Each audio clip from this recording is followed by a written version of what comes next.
عذاب دوں، میں اسے آگ میں جلاؤں، یہ تو میری شان کے خلاف ہے، اس میں تو مجھے حیا آتی ہے، شرم آتی ہے۔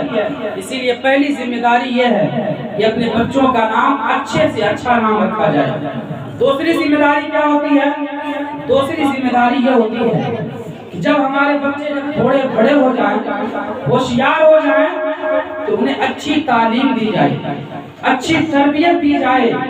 یاد رکھنا، اگر ہم اپنے بچوں کو دولت دے کر کے نہیں جائیں گے، اگر ہم اپنے بچوں کو جائیداد دے کر کے نہیں جائیں گے، اور ہم مر گئے دولت نہیں دیے، ہم مر گئے جائیداد نہیں دیے، ہم مر گئے ہم نے کھیتیاں نہیں دی، بچے کچھ دن تک روئیں گے، مگر اگر ہم نے اچھی تعلیم نہیں دی، ان کی اچھی تربیت نہیں کی، زندگی بھر روتے ہوئے نظر آئیں گے۔ اسی لیے اچھی تعلیم دی جائے، اچھی تربیت دی جائے، اور انہیں ڈاکٹر بھی بنایا جائے، انجینئر بھی بنایا جائے، سائنٹسٹ بھی بنایا جائے۔ ارے ڈاکٹر نہیں بنائیں گے تو غریب بچیوں کا علاج فری میں کون کرے گا؟ اگر ہم انہیں امیر نہیں بنائیں گے، غریب بچیوں کی شادی کون کرائے گا؟ اگر ہم اسے اچھا انسان نہیں بنائیں گے، یتیموں کی مدد کون کرے گا؟ تو ہمیں کیا چاہیے؟ انہیں اچھی تعلیم دیں، ڈاکٹر بھی بنائیں، انجینئر بھی بنائیں، لیکن سب سے پہلے اسے مصطفیٰ کا عاشق بنائیں، سب سے پہلے اسے سینے میں قرآن کی محبت پیدا کریں۔ محترم حضرات، اچھی تعلیم دیں، قرآن کی تعلیم دیں۔ اور جانتے ہیں اگر ہم قرآن کی تعلیم دیں گے تو ہمارا فائدہ کیا ملے گا، اور ہمیں اس کا منافع کیا ہوگا؟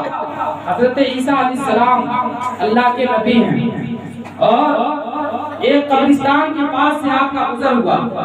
جب قبرستان کے پاس سے آپ کا گزر ہوا تو آپ نے دیکھا کہ ایک آدمی ہے اور اس کو قبر میں عذاب دیا جا رہا ہے، اس کو آگ میں جلایا جا رہا ہے۔ عیسیٰ علیہ السلام نے یہ منظر دیکھا، دیکھ کر کے چلے گئے۔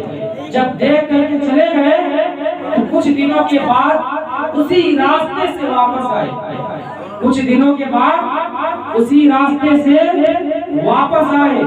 جب آپ واپس آئے تو کیا دیکھا آپ نے کہ جس قبر میں عذاب ہو رہا تھا اب عذاب کو دور کر دیا گیا ہے، آگ نہیں جل رہی ہے، جنتی بستر لگا ہوا ہے اور جنتی لباس پہنا ہوا ہے۔ عیسیٰ علیہ السلام اللہ کی بارگاہ میں عرض کرتے ہیں، مولا ابھی تو کچھ دنوں پہلے اس کو عذاب ہو رہا تھا، ابھی تو کچھ دنوں پہلے اسے آگ میں جلایا جا رہا تھا، آخر 2-4 دنوں کے اندر کیا ہو گیا کہ اس کو معاف کر دیا گیا، عذاب کو دور کر دیا گیا؟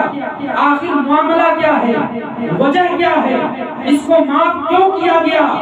آواز آتی ہے، اے عیسیٰ پیغمبر سنو، صحیح ہے اسے عذاب ہو رہا تھا، صحیح ہے اسے آگ میں جلایا جا رہا تھا، مگر جب یہ مرنے والا تھا تو اس نے اپنے بیوی کے پیٹ میں ایک بچہ چھوڑا تھا اور اپنی بیوی کو نصیحت کیا تھا، اے میری بیوی اگر یہ بچہ بڑا ہو جائے تو اسے دینی تعلیم دینا، اسے شریعت کی تعلیم دینا۔ یہ تو مر کے چلا گیا، بچہ پیدا ہوا، اس کی ماں بچے کو لے کر کے ایک عالم صاحب کے پاس گئی اور جا کر کے کہنے لگی کہ میرے بیٹے کو دین کی تعلیم دے دیجئے، میرے بیٹے کو شریعت کی تعلیم دے دیجئے۔ اے عیسیٰ علیہ السلام سنیں، وہ جب اپنے بچے کو لے کر کے گئی، عالم کے پاس چھوڑ دیتی ہے، عالم صاحب اس کو پڑھاتے ہیں کہ بیٹا پڑھو بسم اللہ الرحمن الرحیم، وہ پڑھتا ہے بسم اللہ الرحمن الرحیم، یہ کہتے ہیں یہی کنارے پر بیٹھ کر کے اس نام کو اچھی طرح سے یاد کر لو، کھانا کھانے سے پہلے یہی پڑھنا ہے، سونے سے پہلے یہی پڑھنا ہے، کپڑا پہننے سے پہلے یہی پڑھنا ہے، پانی پینے سے پہلے یہی پڑھنا ہے، تمہیں ہر حال میں یہ پڑھنا ہے، یہ پڑھو گے شیطان سے محفوظ ہو جاؤ گے، یہ پڑھو گے شیطان کے شر سے بچ جاؤ گے، اسے اچھی طرح سے یاد کر لو۔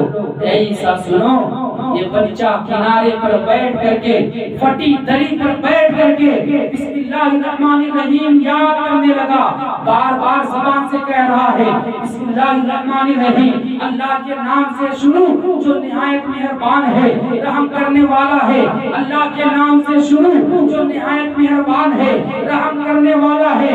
اے عیسیٰ سنو، جب اس کا بیٹا زمین کے اوپر بیٹھ کر کے مجھے رحمان کہہ رہا تھا، مجھے رحیم کہہ رہا تھا، مجھے حیا آ گئی کہ اس کا بیٹا مجھے رحمان کہہ رہا ہے، اس کا بیٹا مجھے رحیم کہہ رہا ہے، میں اس کے باپ کو زمین کے اندر عذاب کیسے دے سکتا ہوں، میں اس کے باپ کو آگ میں کیسے جلا سکتا ہوں۔ اے عیسیٰ سنو، اس کے بیٹے کے مجھے رحمان و رحیم کہنے کی وجہ سے میں نے اس کے اوپر سے عذاب کو دور کر دیا۔ نعرہ تکبیر، نعرہ تکبیر، نعرہ رسالت، نعرہ رسالت، حضرت اعلیٰ حضرت، حضرت اعلیٰ حضرت، نعرہ تکبیر، نعرہ رسالت۔ اسی لیے مسلمانوں اپنے بچوں کو